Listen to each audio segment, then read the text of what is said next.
제7장.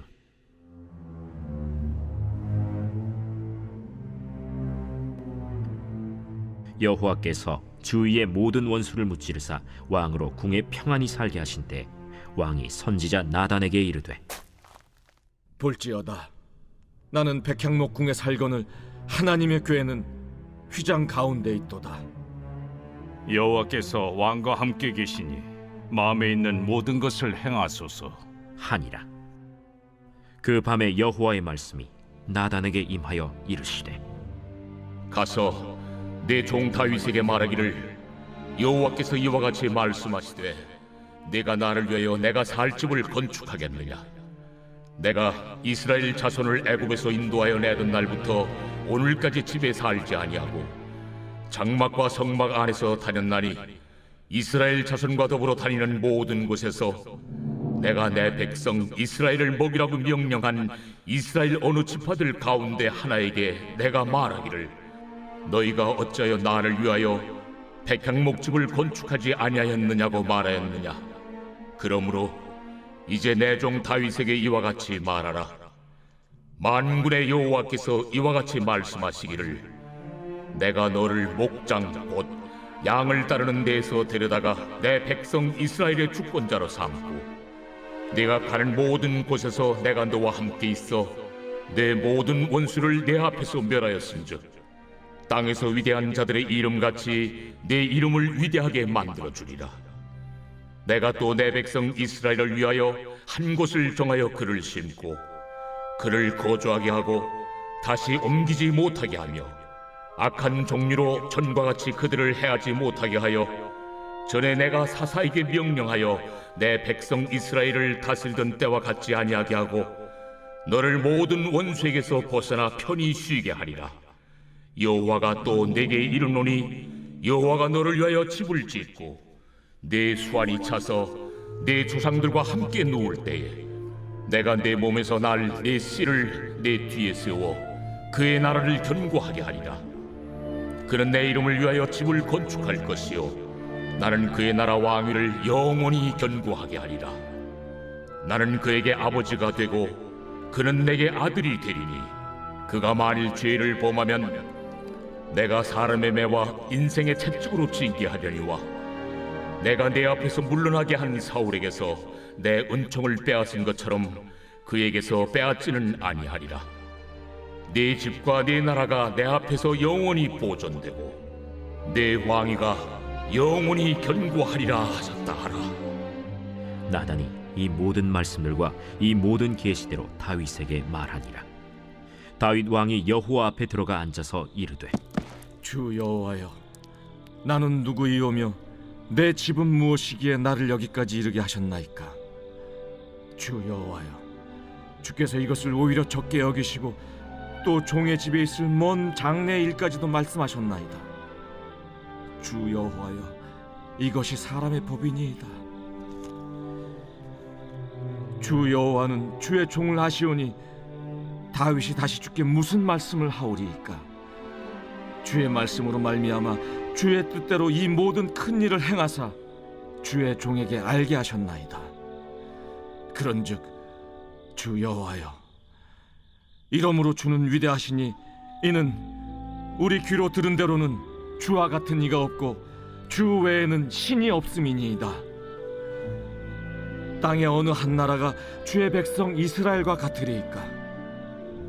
하나님이 가서 구속하사 자기 백성으로 삼아 주의 명성을 내시며 그들을 위하여 큰 일을, 주의 땅을 위하여 두려운 일을 애국과 많은 나라들과 그의 신들에게서 구속하신 백성 앞에서 행하셨사오며, 주께서 주의 백성 이스라엘을 세우사 영원히 주의 백성으로 삼으셨사오니 여호와여, 주께서 그들의 하나님이 되셨나이다. 여호와 하나님이여, 이제 주의 종과 종의 집에 대하여 말씀하신 것을 영원히 세우시며 말씀하신 대로 행하사 사람이 영원히 주의 이름을 크게 높여 이르기를, 만군의 여호와는 이스라엘의 하나님이라 하게 하옵시며 주의 종 다윗의 집이 주 앞에 견고하게 하옵소서. 만군의 여호와 이스라엘의 하나님이여, 주의 종의 귀를 여시고 이르시기를, 내가 너를 위하여 집을 세우리라 하였으므로 주의 종이 이 기도로 주께 간구할 마음이 생겼나이다. 주 여호와여, 오직 주는 하나님이시며 주의 말씀들이 참되시니이다. 주께서 이 좋은 것을 주의 종에게 말씀하셨사오니 이제 청하건대 종의 집에 복을 주사 주 앞에 영원히 있게 하옵소서. 주 여호와께서 말씀하셨사오니 주의 종의 집이 영원히 복을 받게 하옵소서 하니라.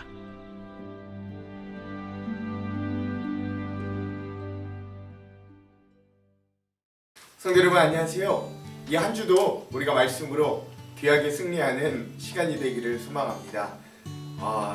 제가 지난주 몸이 아파서 한 주간을 또 쉬었는데 이 자리가 굉장히 또 그립기도 했습니다. 또 이 말씀을 우리가 함께 읽어가는 이 기쁨이 너무 큰데 제가 몸 관리를 좀 더 잘해서 여러분들과 함께 이 시간들을 계속해서 갈 수 있도록 저도 최선을 다해서 준비해 볼게요. 우리가 사무엘 하를 이제부터 좀 시작하려고 합니다. 그래서 오늘은 사무엘 하, 우리 여행을 떠나기 전에 지도보기를 좀 먼저 볼까 합니다. 이 사무엘 하를 시작하면서요, 여러분 우리가 방금 이렇게 듣고 오셨던 것처럼 이 사무엘 하에서 가장 중요한 이 핵심을 꼽자면 7장에 나와 있는 이 다윗과 하나님과의 어떤 약속의 부분이다 라고 할 수 있습니다. 이게 그저 어떤 사무엘 하를 대표하는 구절뿐만이 아니라 이 성경 전체를 아우르는 어떤 메시아, 또 영원한 왕국, 그래서 예수 그리스도의 도래까지도 이루는 그런 부분들이 내포되어 있는 부분이기 때문에 이 핵심장을 이 사무엘 하의 7장이라고 할 수도 있는 겁니다. 그래서 이 사무엘 하를 시작하면서 제가 이 사무엘 하 이 책을 한마디로 좀 정의하자면 이렇게 이야기할 수 있습니다. 하나님의 나라다운 왕국을 만든 신앙의 왕 다윗의 이야기, 그러니까 왕국다운 왕국을 만든 그런 신앙의 왕 다윗의 이야기다라고 할 수 있습니다. 사실 사울이 이스라엘의 첫 번째 왕이긴 했지만 사실 우리가 일반적으로 생각하는 왕국다운 왕국이라고 하기에는 참으로 부족한 점이 많았습니다. 그런데 우리가 일반적으로 생각하는 왕국이라고 했을 때 그 이미지에 딱 맞게 이스라엘을 만든 사람의 장본인이 바로 다윗이다 라고 할 수 있는 거죠. 이 사무엘하는 다윗이 왕위에 올라서 40여 년간의 통치 기간 중에 일어난 사건들을 기록한 책입니다. 그러니까 즉 다윗이 왕이 돼서 40년간을 이스라엘을 다스렸는데 그 중에 7년 반 동안은 헤브론 유다 지역의 어떤 지역의 왕으로서 있다가 남은 33년을 이 통합하여서 온 이스라엘을 강력하게 다스린 아주 이스라엘의 역대 가장 훌륭한 왕으로 꼽히는 그런 다윗의 모습을 우리가 볼 수 있습니다. 또 중요한 건 뭐냐면 그러나 이 사무엘 하에 나와 있는 이 다윗의 모습은 그저 성공적이고 좋은 모습만 나와 있지 않고 다윗의 범죄와 다윗의 실패의 모습도 여실하게 드러낸다는 것, 이것도 좀 기억할 필요가 있습니다. 여러분 이 사무엘 하라는 이름도 마찬가지로 우리 사무엘상 봤던 것처럼 이 사무엘 선지자의 이름을 따서 지은 책이라고 할 수 있습니다. 그래서 이스라엘이 왕정 시대로 넘어가는 어떤 격동적인 시기에 마지막 사사이자 첫 번째 선지자인 사무엘을 중심으로 사무엘 왕과 그리고 마지막 다윗 왕을 통한 하나님의 역사를 기록한 책이다. 이거 뭐 이렇게 똑같다는 것 기억하시면 되겠습니다. 또 하나 중요한 건 뭐냐면 원래 이 사무엘서는 상하, 우리나라에서는 이렇게 나뉘어져 있지만 원래 이게 그냥 성경을 구분하기 위해서 억지로 분리한 거지 원래는 사무엘서라는 한 권의 책이었다라는 것, 이것도 좀 기억하실 필요가 있습니다. 개요를 한번 살펴볼게요. 첫 번째 저자는 이 전통적인 시각에서는 나단 선지자와 갓 선지자가 이 사무엘하를 썼다라고 보는 것이 전통적인 시각입니다. 왜냐하면 사무엘이 죽었잖아요. 사무엘상에서 사무엘이 선지자가 죽었기 때문에 나단과 갓 선지자가 이 사무엘하를 집필했다라고 보는 것이 전통적인 시각이지만 또 요즘엔 이게 확실치 않다, 미상이다라고 이야기하기도 합니다. 기록 연대는 주전 930년에서 722년, 즉 솔로몬 왕이 죽고 나서 분열 왕국 시대에 이 책이 쓰여졌을 것이다 라고 보통 추정이 됩니다. 주요 인물로는 다윗, 그리고 다윗의 군대 장관이었던 요압, 그리고 다윗이 범죄를 저질렀던 이 밧세바, 그리고 그의 또 아들, 문제의 아들이죠, 압살롬, 그리고 이때 활동하였던 두 선지자 나단과 갓, 이렇게 보시면 되겠습니다. 주제는 크게 한 3가지 정도로 볼 수 있습니다. 근데 중요한 건 뭐냐면, 여러분 제가 저번에 사무엘 상에서도 말씀드렸듯이 이 사무엘 상하 그리고 열왕기 상하는 다 이 어떤 시각으로 역사를 보냐면 신명기라는 어떤 이런 자를 있으면 이 자를 기준을 가지고 재보는 거예요. 판단을 해보는 겁니다. 그래서 그런 왕들, 이런 왕들이 어떤 통치를 했고 어떻게 역사가 진행되었는가를 이 신명기라는 이 기준을 가지고 재서 판단하고 평가한다라는 것들을 여러분 기억하실 수 있죠. 그런 의미에서의 주제들을 또 살펴볼 수가 있습니다. 자, 첫 번째 중요한 주제가 뭐냐면 이 사무엘 하에서도 이 다윗의 이야기가 주된 것임에도 불구하고 왕도 피할 수 없는 죄로 인한 인과 응보가 있다라는 것을 이 사무엘하는 우리들에게 강력하게 보여줍니다. 다윗이요, 아무리 훌륭했어도 우리아의 아내 밧세바를 범한 죄로 다윗의 가정에 비극이 찾아오고요. 또 마지막에 그 다윗 왕의 맨 마지막도 보면 인구 조사로 인해서 그 백성이 7만 명이 역병으로 죽게 되는 징벌을 받게도 됩니다. 아무리 훌륭한 다윗 왕이라고 할지라도 그가 하나님 앞에서 죄를 범하면 하나님보다도 하나님을 의지하지 않고 자기의 힘을 의지하는 순간 하나님은 그에게 징계하시고 인과응보를 내리시더라 라는 것들을 기억할 필요가 있죠. 즉 스스로 높일 때는 하나님이 낮추시고 스스로 겸손한 자를 높이시는 하나님을 계속해서 여지없이 보여준다라는 걸 우리 기억할 필요가 있습니다. 이게 첫 번째 주제입니다. 자, 두 번째 주제는 뭐냐면 그럼에도 불구하고 진실한 회개의 필요성이 우리들에겐 얼마나 중요한가도 보여주는 것이죠. 다윗이 왕입니다. 근데 자신의 죄를 그 누구에게도 뭐 발설할 필요도 없고 철저하게 숨길 수도 있었고 모른 척할 수도 있었어요. 그러나 그 다윗은 자신의 죄에 대해 철저히 회개하고 받아들이는 어떤 진실한 회개의 신앙의 모범을 우리들에게 가장 잘 보여준 사람이 다윗입니다.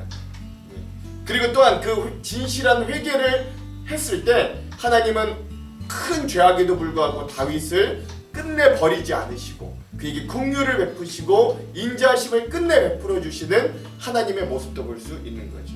그래서 사실 다윗마저도 실패하고 죄를 범하지만 그럼에도 자신의 역사를 신실히 만들어 가시는 하나님도 이것을 통해 또한 발견해 갈 수 있는 겁니다. 자, 마지막 세 번째 주제는 뭐냐면 메시아에 대한 약속입니다. 즉 영원한 왕권, 메시아 나라에 대한 기대가 이 사무엘 하에서부터 이 이후로 성경 말씀에 계속해서 등장하고 꿈을 꾸게 한다, 비전을 가지게 한다라는 걸 가질 수 있죠. 우리가 맨 앞에 들었던 그 7장의 말씀이 그런 아주 기초 토대가 되기도 하는 거예요. 그래서 다윗과 하나님의 약속을 통해 오실 그리스도 메시아에 대한 예표를 발견하기도 하고요. 하나님께서 하나님의 나라를 세우고 그것에 열방의 복을 주실 것을 또한 약속하는 그런 기대감을 갖게 하는 것도 이 사무엘 하다라는 것을 여러분 기억하시면 되겠습니다. 자, 그럼 이 사무엘 하의 구조를 한번 살펴보도록 할게요. 이 사무엘 하는 네 부분으로 나뉘어질 수 있습니다. 뭐 사실 크게 나누자면 1장에서부터 10장까지는 다윗이 왕이 되어서 이스라엘의 부흥을 어떻게 이뤘는가를 볼 수 있고 나머지 11장에서 20장까지는 그러한 다윗이 범죄하여서 또 어떻게 쇠퇴하고 몰락하고 징계를 받는가도 볼 수 있습니다. 그리고 난 이후에 마지막 21장에서 24장은 다윗의 나머지 행적이다라고 볼 수 있는데요. 조금 더 우리가 세세적으로 한번 네 부분으로 나눠보겠습니다. 먼저 첫 번째 부분은 무엇이냐면 1장에서부터 7장까지인데요. 분열 왕국 시대에 다윗이 이스라엘 왕을 통일 왕국의 왕으로 확립되기까지, 그러니까 분열되었던 나라를 통일 왕국으로 확립하고 또 강력하게 이 한 나라의 군주가 되기까지의 이 다윗의 모습을 볼 수 있습니다. 그래서 다윗이 정치적인 승리를 하고 유다에서 통치를 하고 예루살렘으로 수도를 변경하는 모습이 여기서 나오고요. 또 다윗의 영적인 승리도 나오는데 유명한 장면 있잖아요. 언약궤를 예루살렘으로 모셔드리고 막 춤추는 다윗의 모습도 볼 수 있고요. 또 다윗이 하나님과 언약을 체결하는 모습도 볼 수 있습니다. 자, 그 두 번째 구조는 어떻게 되어 있냐면 8장에서부터 10장까지로 볼 수 있습니다. 이것은 다윗 왕의 통치하에 굉장히 번영하는 이 통일 이스라엘 왕국의 모습을 볼 수 있습니다. 그래서 여러분들 주변에 있는 모든 나라들이요 이제는 완전히 다 정복합니다. 사사시대 그렇게 괴롭힘을 당했던 그런 이 이스라엘이 이제는 다윗 왕을 통해서 그 모든 나라들 다 제압하고 정복하는 모습들을 볼 수 있습니다. 그래서 블레셋, 모압, 아람 이런 것들을 다 정복하는 이 다윗의 모습, 그리고 이스라엘이 정말로 강력해지는 그런 모습들을 볼 수 있는 거죠. 여기까지 참 좋은데요. 그러고 난 이후에 세 번째 구조 부분은 어디냐면 다윗의 범죄와 그 결과입니다. 그게 11장에서부터 20장까지 여기에 나오는데요. 우리아의 아내 바세바를 취한 심각한 범죄를 저지르는 다윗의 모습을 시작으로, 그래서 다윗의 집안의 재난이 수도 없이 일어나게 됩니다. 그래서 이 바세바와 처음에 난 아들이 죽게 되고요. 그 이후에 난 솔로몬이 물론 이제 대를 잇게도 되지만 또 암논이라는 아들이 이 다른 배다른 자매 이 다말을 강간하게 되고, 또 그 다말의 형제간이었던 압살롬이 그 암놈을 또 죽이게 되는 이러한 역사, 그리고 또 그 압살롬이 결국 반역을 일으켜서 다윗이 왕의 자리에서 쫓겨나 도망가야 되는 신세를 겪는 또 그런 모습들, 겨우겨우 또 왕권을 회복하고 돌아오고 압살롬이 죽고 슬퍼하고 이런 여러 가지 비극들을 겪게 되는 모습들을 11장에서 20장에서 볼 수 있습니다. 그리고 이제 마지막 네 번째 부분은 다윗 왕의 나머지 행적인데요. 21장에서 24장의 말씀입니다. 여기는 이제 3년의 기근과 기브아 사람들에게 사울 왕의 7자손을 내어주는 장면으로 시작하고요. 다윗과 그의 용사들의 어떤 행적들, 그리고 다윗이 자신의 인생을 되돌아보면서 하나님께 감사와 승리의 찬양을 드리는 모습들. 그리고 또 신기한 건 뭐냐면 맨 마지막이 참 안 좋습니다. 다윗이 자기의 나라의 이제 군대를 한번 세보고 싶은 거예요. 자기 힘이 얼마나 센가를 한번 보고 싶은 거예요. 그래서 인구 조사를 하니까 하나님이 자기의 힘을 과시하고 의지하고 싶은 다윗을 바로 징계하십니다. 그래서 역병과 징계를 또 내리시는 장면으로 사무엘하가 마무리된다는 것, 이렇게 한 4가지 구조로 되어 있다는 걸 여러분 기억하시면 되겠습니다. 자, 마지막 이 10가지 이제 사무엘하에 나타난 10가지 주요 사건들을 보고 오늘 이 영상을 좀 마무리하도록 할게요. 자, 첫 번째 사건은 뭐냐면 사울과 요나단이 블레셋 전쟁에서 져서 죽음을 맞이하고 그 소식이 다윗에게 등장하고자 다윗이 애통하는 모습이 있습니다. 두 번째, 그 이후에 다윗이 유다 헤브론의 왕이 되고 사울의 아들이었던 이스보셋이 유다와 헤브론을 제외한 온 이스라엘의 왕이 되어서 잠깐의 분열 왕국 시기가 있게 됩니다. 그러나 세 번째, 다윗이 온 이스라엘의 왕으로 추대되고 세워지게 되는 거죠. 자, 온 이스라엘의 왕이 된 다윗이 네 번째, 수도를 예루살렘으로 옮기고 헤브론에서 예루살렘으로 옮기고 언약궤도 예루살렘으로 돌아오게 되는 그런 영적인 승리의 모습도 있게 됩니다. 다섯 번째 사건, 하나님의 전을 이제 건축하기를 사모하는 다윗, 그리고 그 다윗의 모습을 어여삐 보시는 하나님의 어떤 새 언약, 영원한 왕자와 그런 메시아에 대한 약속이 등장하게 됩니다. 여기서 하는데 또 재밌는 건요. 근데 하나님이 다윗이 하나님의 전을 만들기는 허락지는 않으십니다. 이것도 재밌습니다.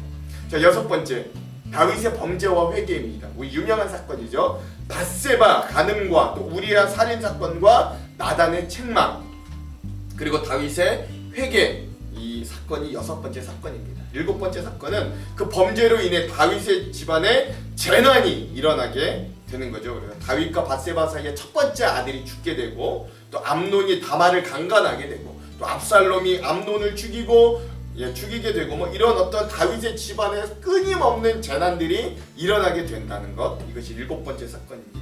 여덟 번째 사건은 압살롬의 반역과 다윗의 왕권의 회복이라고 할 수 있습니다. 그렇지 않아도 사울 왕 때 10년 이상을 도피하고 도망다녔던, 그러니까 도피 생활에 이골이 났던 다윗인데 결국 그가 그의 범죄로 말미암아 그의 아들의 반역에 쫓겨서 다시 한번 또 도망자 생활을 해야 하는 다윗의 비참한 모습도 여기에 발견할 수 있습니다. 물론 하나님이 은혜를 주셔서 압살롬을 패하게 하시고 다윗이 다시 왕권을 회복하게 하긴 하시지만 그 안에 있는 굉장한 상처와 아픔들이 있었다는 것 여러분 기억하시면 됩니다. 마지막 아홉 번째 사건은요, 다윗의 회고와 승전 노래들이라고 할 수 있고요. 마지막 열 번째는 인구조사, 또 하나님의 역병 징계, 그래서 7만 명의 백성들이 죽게 되는 그런 안타까운 일들로 이 사무엘하가 마무리되더라라는 것들을 여러분 아시면 되겠습니다. 그래서 뭘 이야기하느냐, 끝까지 아무리 훌륭한 다윗이라고 할지라도 인간 왕으로는 너희들의 진짜 왕, 너희들의 진짜 메시아, 그 구세주가 될 수 없다라는 것들을 하나님은 끝까지 보여주신다라는 것들도 아시면 되겠습니다. 자, 여러분, 이렇게 우리가 사무엘하를 전반적으로 좀 알고 내일부터 즐거운 여행을 떠나도록 하겠습니다. 그럼 제가 잠깐 기도할게요. 하나님, 오늘 우리가 내일부터 떠날 사무엘하 여행을 준비하며 우리가 이 전체 지도를 봅니다. 하나님, 다윗 왕의 하나님 세워주신 이 모든 이야기들, 그의 성공과 또 그의 범죄와 실패의 모습들을 보며 우리도 하나님 앞에 무엇을 깨달아야 하고 무엇을 배워야 할지를 알게 하여 주십시오.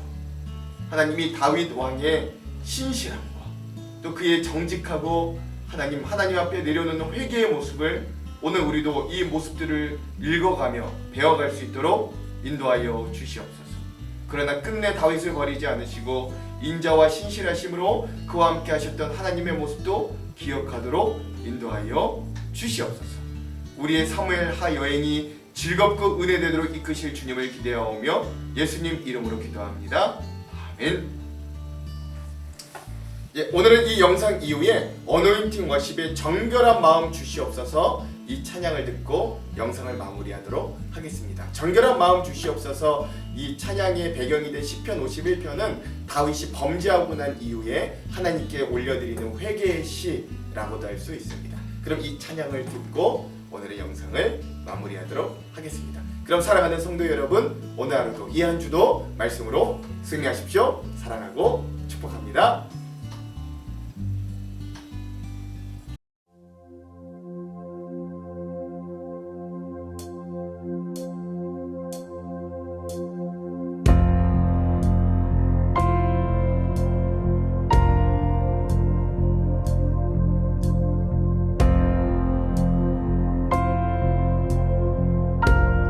정직한 마음으로 주님 앞에 우리의 마음을